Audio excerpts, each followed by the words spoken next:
Hassan Ditiro mengungkap pendiriannya kepada Radio Nederland di Den Haag.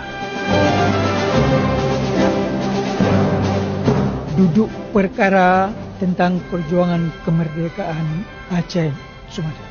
Dalam soal ini saya mengharapkan banyak dari saya sendiri, dari bangsa Aceh sendiri, dari bangsa-bangsa Sumatera sendiri.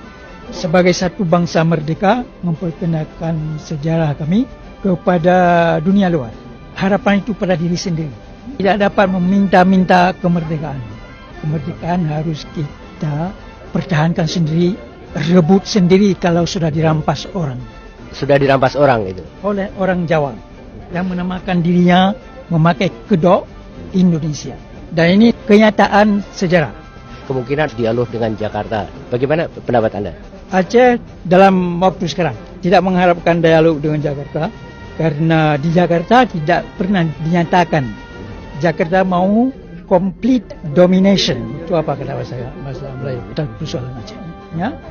Ini soal Aceh dengan Jawa, soal agresor dengan orang yang kena agresi.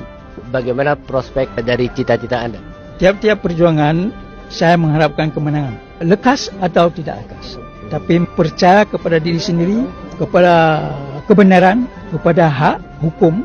Kami mempertahankan hak dan mengharapkan kemenangan. Melalui jalan apa? Jalan apa saja.